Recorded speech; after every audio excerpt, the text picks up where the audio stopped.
پیارے دوستو، آج میں آپ کے ساتھ ایک ایسی حیرت انگیز سٹوری شیئر کرنے والی ہوں جسے سن کر آپ لوگ بھی حیران رہ جائیں گے۔ یہ سٹوری ہے حضرت غوث پاک رحمت اللہ علیہ کے ایک مرید کی، جس کا کامل یقین اللہ پر تھا اور اللہ پاک نے کس طرح سے اس کی حفاظت فرمائی، اور ایک مغرور گھمنڈ میں ڈوبے ہوئے بادشاہ کا کیا انجام ہوا۔ اس سٹوری کو مکمل طور پر سمجھنے کے لیے میری آپ سے گزارش ہے کہ پلیز اس ویڈیو کو اینڈ تک لازمی دیکھیے گا۔ بغداد شریف کے پاس ایک چھوٹا سا گاؤں تھا۔ لوگ اسے گیلانی گاؤں کہتے تھے کیونکہ وہاں کے لوگ عبد القادر جیلانی رحمت اللہ علیہ سے بہت ہی زیادہ محبت اور عقیدت رکھتے تھے۔ گاؤں کا ماحول تو بہت ہی سادہ تھا۔ صبح اذان کی آواز سے ہر گھر جاگتا اور لوگ اللہ پاک کا نام لے کر اپنے دن کی شروعات کرتے۔ اس گاؤں میں ایک نوجوان رہتا تھا جس کا نام حمزہ تھا۔ حمزہ دل کا بہت ہی صاف تھا، اس کی آنکھوں میں سچائی تھی اور دل میں اپنے مرشد کے لیے گہری محبت۔ حمزہ اکثر گاؤں کے باہر ایک پرانے پیڑ کے نیچے بیٹھ کر اللہ پاک کا ذکر کرتا تھا۔ وہ ہمیشہ کہتا کہ اگر انسان کا دل صاف ہو تو اللہ پاک خود اس کی حفاظت فرماتا ہے۔ لوگ اس کی بات سن کر حیران ہوتے کیونکہ اس کی عمر زیادہ نہیں تھی، لیکن اس کے اندر ایک عجیب سا سکون اور جذبہ تھا۔ وہ اپنے مرشد کی ہر بات پر عمل کرتا تھا۔ اسی علاقے میں ایک بہت ہی ظالم بادشاہ کا راج تھا۔ اس کا نام لینے سے بھی لوگ ڈرتے تھے۔ وہ اپنی طاقت اور دولت پر بہت ہی گھمنڈ کرتا تھا۔ اسے یہ بالکل بھی پسند نہیں تھا کہ کوئی اللہ پاک کا نام لے کر لوگوں کے دلوں میں جگہ بنائے۔ اسے لگتا تھا کہ لوگ اس سے ڈرنا چھوڑ دیں گے۔ ایک دن اس کے سپاہیوں نے اسے بتایا کہ ایک گاؤں میں ایک نوجوان ہے جو لوگوں کو اللہ کا راستہ دکھاتا ہے اور کہتا ہے کہ اصلی طاقت تو صرف اللہ پاک کے پاس ہے۔ یہ سنتے ہی بادشاہ کا چہرہ غصے سے لال پیلا ہو گیا۔ اس نے زور سے کہا کہ اس لڑکے کو فوراً ابھی میرے سامنے لایا جائے، میں بھی دیکھوں کہ اس کی ہمت کیسے ہوتی ہے میرے خلاف بات کرنے کی۔ سپاہی فوراً گاؤں پہنچے۔ انہوں نے حمزہ کو پکڑا اور اسے گھسیٹتے ہوئے دربار میں لے آئے۔ وہاں سونے اور چاندی سے سجا ہوا محل تھا، لیکن اس کے اندر ڈر کا ایک ماحول تھا۔ ہر کوئی بادشاہ سے کانپتا تھا۔ حمزہ کو بادشاہ کے سامنے جب کھڑا کیا گیا، بادشاہ نے اسے گھور کر دیکھا اور کہا کہ اے لڑکے، تو لوگوں کو کیا سکھاتا ہے؟ کیا تو خود کو مجھ سے زیادہ طاقتور سمجھتا ہے؟ حمزہ نے خاموشی سے جواب دیا کہ میں کسی سے مقابلہ نہیں کرتا، میں صرف اللہ پاک کا نام لیتا ہوں، اصلی طاقت تو اسی کے پاس ہے۔ یہ سنتے ہی بادشاہ کا غصہ اور بھی بڑھ گیا۔ اس نے ہنستے ہوئے کہا کہ اچھا، اگر تیرا اللہ اتنا ہی طاقتور ہے تو آج میں بھی دیکھتا ہوں کہ وہ تجھے کیسے بچاتا ہے۔ دربار میں ہر طرف خاموشی چھا گئی۔ سپاہی بھی ڈر گئے کیونکہ وہ جانتے تھے کہ اب بہت ہی خطرناک ہونے والا ہے۔ بادشاہ نے آدیش دیا کہ اسے جنگل میں لے کر جایا جائے، اس پر تیر کی بارش برساؤ اور خون کے پیاسے جانوروں کو اس کو اوپر چھوڑ دو۔ اگر اس کا اللہ اسے بچا لے تو میں مان جاؤں گا۔ حمزہ کے چہرے پر کوئی بھی ڈر نہیں تھا۔ اس سے صرف آسمان کی طرف دیکھا اور دل ہی دل میں کہا کہ یا اللہ پاک، اب تو ہی میرا سہارا ہے۔ اسے جنگل میں لے جایا گیا۔ چاروں طرف گھنا اندھیرا تھا۔ درختوں کے بیچ سے ہوا کی آواز آ رہی تھی۔ سپاہیوں نے اسے ایک جگہ باندھ دیا۔ ان کے ہاتھ کانپ رہے تھے لیکن وہ بادشاہ کے حکم کے آگے مجبور تھے۔ اچانک سے تیر اندازوں کو اشارہ ملا۔ انہوں نے ایک ساتھ تیر چھوڑ دیے۔ سینکڑوں تیر ہوا میں اڑتے ہوئے حمزہ کی طرف آئے۔ وہ آنکھیں بند کر کے کھڑا رہا اور اپنے پیر و مرشد کو یاد کرتا رہا۔ تبھی ایک عجیب سا نظارہ سامنے آیا۔ حمزہ کے چاروں طرف ایک ہلکی سی روشنی دکھنے لگی۔ دھیرے دھیرے وہ روشنی ایک گول گھیرے میں بدل گئی۔ جیسے ہی تیر اس گھیرے کے پاس پہنچے، وہ اچانک واپس مڑ گئے اور واپس جانے لگے۔ کچھ تیر تو زمین پر گر گئے اور کچھ واپس سپاہیوں کی طرف ہی واپس لوٹ آئے۔ سپاہی ڈر سے کانپنے لگے۔ انہوں نے ایسا منظر پہلے کبھی نہیں دیکھا تھا۔ پھر بادشاہ کے آدیش پر خون کے پیاسے جانور چھوڑے گئے۔ بڑے بڑے شیر اور بھیڑیے حمزہ کی طرف دوڑے۔ ان کی آنکھوں میں بھوک تھی، لیکن جیسے ہی وہ اس روشنی کے پاس پہنچے، وہ اچانک وہیں رک گئے۔ ان کے چہرے کا غصہ پل بھر میں بدل گیا۔ وہ پیچھے ہٹنے لگے اور پھر بھاگ گئے۔ یہ سب دیکھ کر سپاہیوں کے ہوش اڑ گئے۔ ان میں سے کچھ تو زمین پر گر گئے۔ وہ سمجھ نہیں پا رہے تھے کہ یہ کیا ہو رہا ہے۔ حمزہ ابھی بھی کھڑا تھا، بالکل خاموشی سے۔ اس کی آنکھوں سے آنسو بہہ رہے تھے، لیکن وہ ڈر کے آنسو نہیں تھے، وہ اللہ پاک کا شکر ادا کر رہا تھا۔ یہ خبر فوراً بادشاہ کے پاس پہنچائی گئی۔ پہلے تو اسے یقین نہیں ہوا۔ اس نے غصے میں کہا کہ یہ تو ناممکن ہے، یہ کوئی جادو ہے۔ وہ خود جنگل میں آیا۔ اس نے اپنی آنکھوں سے جب دیکھا کہ حمزہ ایک نورانی گھیڑے میں کھڑا ہے اور کوئی بھی چیز اسے چھو نہیں پا رہی، کچھ پل کے لیے بادشاہ بھی ڈر گیا۔ اس کا دل کانپ اٹھا، لیکن اس کا گھمنڈ ابھی بھی زندہ تھا۔ اس نے خود سے کہا کہ میں ایک راجا ہوں، میں کسی کے آگے نہیں جھکوں گا۔ اس نے حمزہ کے پاس جا کر کہا کہ یہ سب تیرے پیر و مرشد کا کرشمہ ہے۔ حمزہ نے آہستہ آواز سے کہا، یہ سب اللہ پاک کی مہربانی ہے اور میرے پیر و مرشد کی دعا ہے۔ بادشاہ نے اپنے دانت کھینچے اور بولا کہ میں دیکھتا ہوں کہ یہ نور کب تک تجھے بچاتا ہے۔ حمزہ نے کوئی جواب نہیں دیا، وہ صرف مسکرایا، جیسے اسے سب پتا ہو کہ آگے کیا ہونے والا ہے۔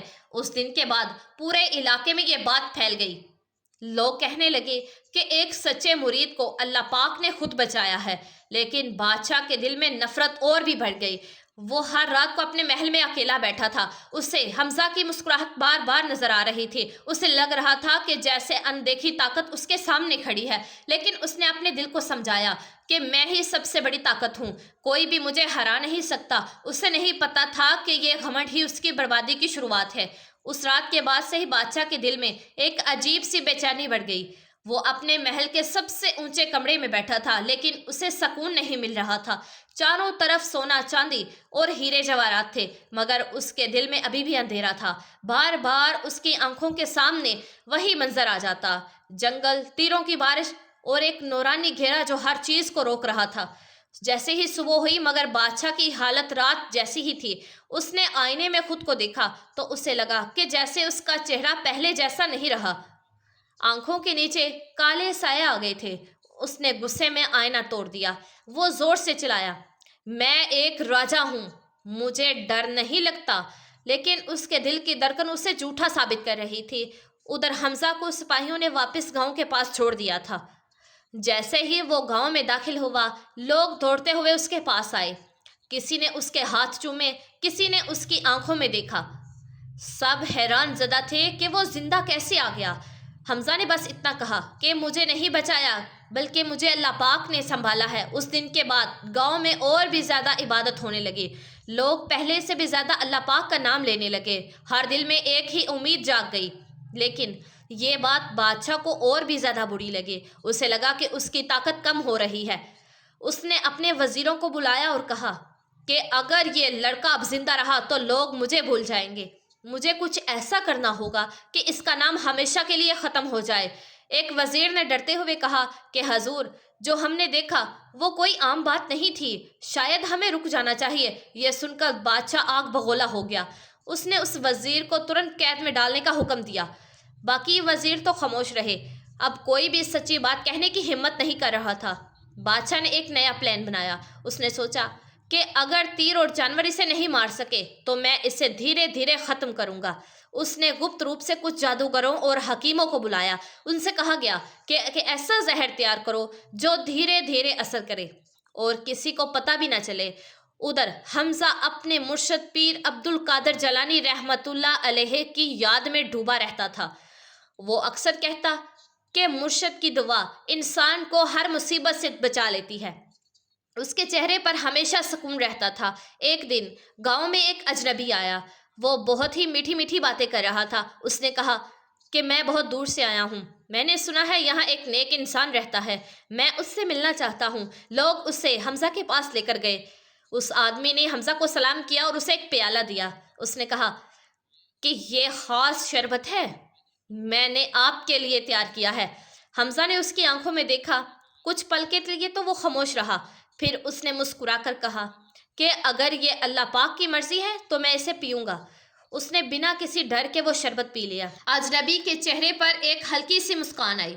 وہ دھیرے دھیرے وہاں سے چلا گیا۔ اسے یقین تھا کہ اب حمزہ بچ نہیں پائے گا، لیکن کچھ بھی نہیں ہوا۔ گھنٹے گزرے، پھر دن بیت گیا۔ حمزہ بالکل ٹھیک تھا۔ وہ پہلے کی طرح ہی بیٹھا اللہ پاک کا ذکر کر رہا تھا۔ گاؤں والے یہ دیکھ کر اور بھی زیادہ حیران ہو گئے۔ ادھر محل میں خبر پہنچی کہ زہر بھی اثر نہیں کر رہا۔ اب بادشاہ کا غصہ اور بھی زیادہ ہو گیا۔ اس نے اپنے کمرے میں ہر چیز توڑ دی۔ اس کی سانسیں تیز ہو رہی تھی۔ وہ چلایا کہ یہ کیسے ہو سکتا ہے، کہ کوئی انسان اتنا مضبوط کیسے ہو سکتا ہے۔ اس رات وہ سو نہیں پایا۔ اسے بار بار ڈرانے خواب آنے لگے۔ اس نے دیکھا کہ وہی جانور جنہیں اس نے چھوڑا تھا اب وہ اس کے پیچھے دوڑ رہے ہیں۔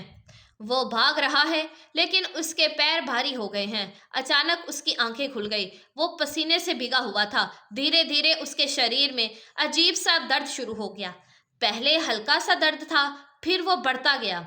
اس کے ہاتھ کانپنے لگے، اس کی انگلیاں سخت ہو گئی۔ وہ چلنے کی کوشش کرتا تو گر جاتا۔ محل کے حکیم بلوائے گئے، انہوں نے دوائیاں دی لیکن کوئی بھی اثر نہ ہوا۔ دن بیتتے گئے اور بیماری بڑھتی گئی۔ بادشاہ کا شریر کمزور سے کمزور تر ہوتا گیا، اس کا چہرہ سوکھ گیا، اس کی آواز بھی بدل گئی۔ جو آدمی کبھی زور سے چلاتا تھا اب دھیرے دھیرے بولنے لگا۔ ایک دن اس نے خود کو آئینے میں دیکھا تو وہ ڈر گیا۔ اس نے خود سے کہا کہ کیا یہ میں ہوں؟ اب اسے سمجھ آنے لگا تھا کہ یہ کوئی عام بیماری نہیں ہے۔ اس کے دل میں ایک آواز آئی کہ یہ اسی گھمنڈ کی سزا ہے، لیکن پھر بھی اس کا اہنکار پوری طرح ختم نہیں ہوا تھا۔ اس نے کہا کہ نہیں نہیں، میں ابھی بھی راجا ہوں۔ ادھر حمزہ کو یہ خبر ملی، اس نے بس اتنا کہا کہ اللہ پاک ہر چیز کا مالک ہے، وہ جسے چاہے اٹھائے، جسے چاہے گرا دے۔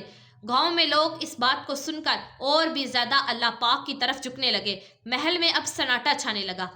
جہاں پہلے بہت زیادہ شور اور طاقت کی آواز ہوتی تھی اب وہاں درد اور کراہٹ کی آواز ہوتی۔